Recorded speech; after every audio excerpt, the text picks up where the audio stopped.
അമ്മേ, അയ്യോ ഇത് ഞാനാ കുടിക്കാൻ എന്തെങ്കിലും വേണം? വേണ്ട. ആരവിടെ? ഇത് ഞാനല്ല, ഇത് ഞാൻ തെളിയിക്കും. തമ്പുരാനാവേണ്ടത് എന്റെ ആവശ്യമായി പോയില്ലേ? ഓ, വിളക്ക്. ഫു. ഈ കിളവൻ വരുന്നില്ല എന്ന് പറഞ്ഞു കേട്ടിട്ടല്ലേ കോവിലകത്തെ ആൾക്കാരുമായി നമ്മൾ കല്യാണത്തിനേറ്റത്? അവരോട് ഇനി എന്ത് പറയും? അതിന് നമ്മൾ എന്താ ചെയ്യാ? അദ്ദേഹം നമ്മളെ വീട് മാത്രം നോക്കാനല്ലേ ഏൽപ്പിച്ചു? വീട് നോക്കാൻ ഞാൻ എന്താ അയാളുടെ പട്ടിയോ? കള്ളന്മാരുടെ കള്ളത്തരം കണ്ടുപിടിച്ചു. അവളുടെ കഴുത്ത് താലിയില്ല. ഈ വിവരം ഉടനെ അമ്മാമയെ അറിയിക്കണം. അങ്ങേരുടെ അമ്മയെ കെട്ടിക്കാൻ പുറത്തെങ്ങാണ്ട് പോയിന്ന്.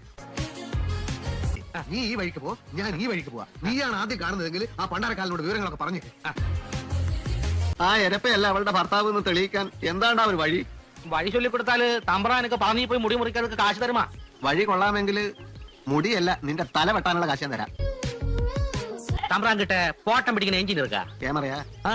அப்படினாலு ராத்திரி அவங்க வெவ்வேற படுக்கற இல்லையா? படுக்குது. அதோட ஒரு போட்டம் பிடிச்சு பெரிய தம்புராനെ காட்டு. எப்படி? വിധി ഐഡിയ ഒരളവുക്ക് പറവായില്ല.